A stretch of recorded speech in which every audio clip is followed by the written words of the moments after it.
Welcome to Daytona Motor Mouths. I'm Chris Vanell. That's Ken Willis. We hope everyone is having a fantastic week. And Ken, we're going to return to an old favorite here on this podcast, a pre-Chris Vanell favorite on this podcast. I like that. My first question for you, straight out of the Ryan Pritt playbook. What was better this past weekend, the golf tournament or the automobile race? Listen, you just read two reviews. I mean, just close your eyes and read a review of both. You had I think I wrote somewhere that Kyle Larson, it was the equivalent of taking a 5-shot lead to the turn on Sunday and then shoot 6 under on the back and winning by 10. And that Rory McIlroy managed to turn the Masters, the final 2 hours of the Masters, into the last 10 laps of a Talladega race. I mean, including crashes, including penalties, and we had a green-white checker finish at the Masters. Boy, I tell you what, you have to go a long way to beat the excitement, the drama, and the tension that the Masters provided this year. And it doesn't always do that. There's been stretches in time where or several years in a row where it seemed, oh my gosh, it's just one thrill after another. Then you have a few years where somebody's winning by no less than 2 or 3. But and then just given the implications of who won it, why it was important, and all that was just, it was quite a thrill ride. And I'm sure Kyle Larson was very happy with how everything went at Bristol, though. I said earlier that I think he led 600 of the 500 laps or something like that. He dominated. He dominated on Saturday. Dominated Saturday. Saturday, and almost won the truck race. Right, finished second. He almost had a Kyle Busch hat trick, but he finished one position short, which kind of what happened a few weeks ago when he had almost swept a weekend. My cough had gone away. I'm telling you, my cough had gone away until you hit the record button. Now it's coming. Now I got to find that mute button again, just in case I got it. Here, I'm gonna test it. Did it work? It did. Yeah. By the way, folks, I'm not buying what he's selling. He's still got a cough. Kyle Larson just a couple weeks ago went 2 for 3 at Homestead, where he won the truck race, was leading by a huge margin in the Xfinity race on Saturday before a caution brought about a restart. He ends up finishing 4th, and then he wins the Cup Series race on Sunday. So kind of a similar weekend there. He goes 2 for 3, which is pretty dang good. As you said, he led 600 of the 500 laps. It was actually 411, but yeah, it felt like that. And Denny Hamlin, coming off 2 straight wins, he finished 2nd. So, I mean, really, that's your weekend recap right there. There's not much else you can even say about that, right? Yeah. All right, I'll see you next now. Yeah. You're 1 week away from the Easter break here. I'm sorry. You are not 1 week away. It is this weekend you get the Easter break for the Cup Series. Who's glad to see it arrive? Other than Brad Keselowski. Other than Brad Keselowski. He didn't he finish like in the mid-teens this week? Let's right now of the let me do my count again. 36 racers have raced all 9 races. Have started all 9 races this year. 36, and Brad is number 31 in points. He did finish 16th, which is his 3rd best finish of the year, I believe. So, he needs Shane Van Gisbergen. We knew it was going to be a challenge of moving up to the Cup cars from the Xfinity cars. Whatever he learned on the ovals in the Xfinity series, almost has to throw it away because he's getting in the next gen car up in the Cup Series. It's been miserable for him. He does have Talladega coming up, which will be. By the way, I hope you enjoyed your week off. Now we're going to Talladega. It's a plate race, so he's got a chance to finish higher than he's been finishing. I'm muted. Ty Gibbs. He's getting there. He's getting there. I think we were bemoaning what happened to him. I mean, the last 6 or 8 races of last season, he was finishing in the 30s. And then he's doing a lot of the same this season. And then he has, I will tell you, he had his best finish of the year. And let me look real quick. Like when people say real quick, that means it ain't gonna be real quick. And I had a cough in there too. Yeah, Ty Gibbs finished third.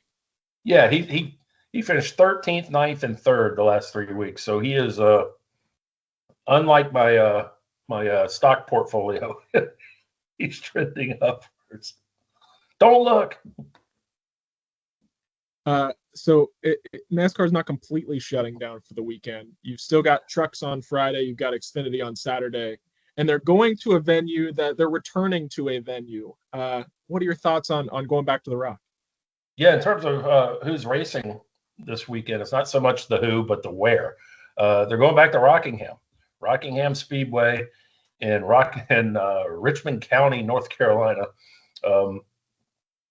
Not too far south of, we were talking about golf earlier, not too far south of the golfing mecca, Pinehurst and Southern Pines.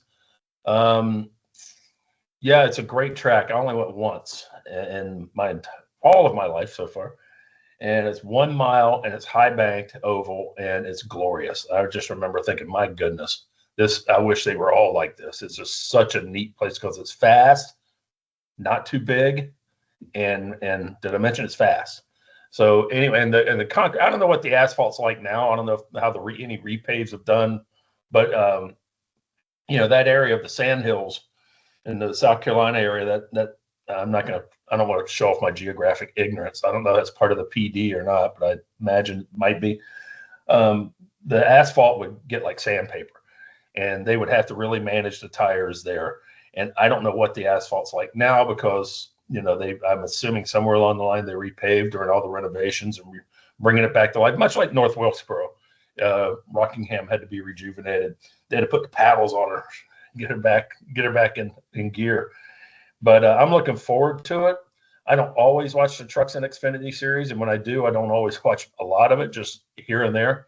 But I'm going to make it a point to tune in both days just to see if it's still as good as it always was.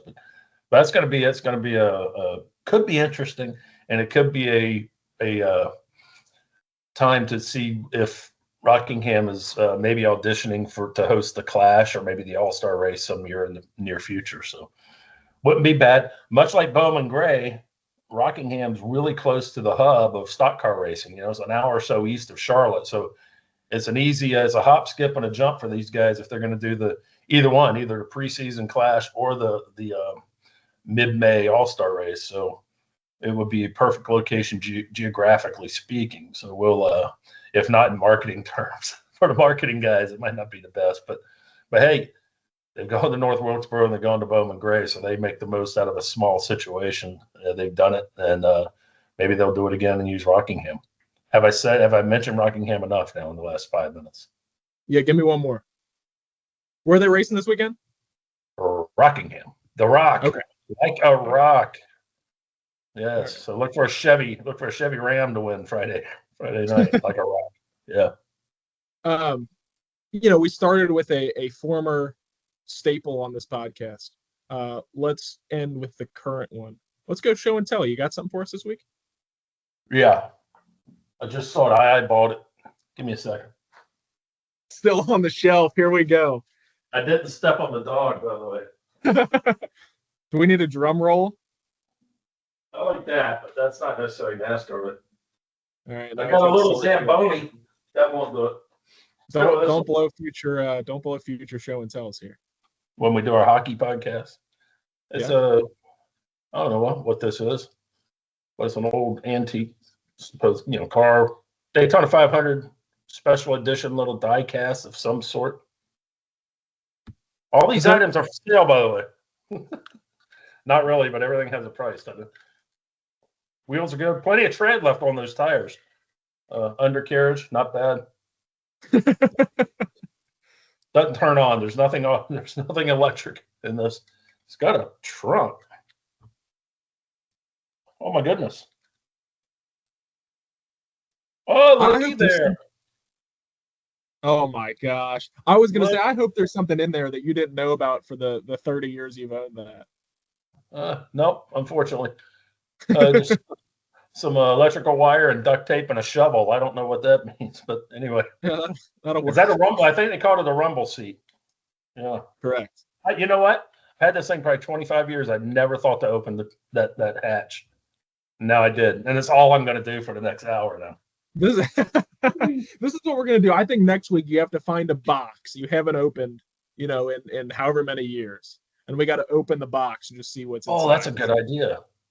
You got any unopened I uncovered some treasure lately when I was doing that, and I shared it with you, but we won't bore everybody with it. But yeah, you never know what you're going to find when you.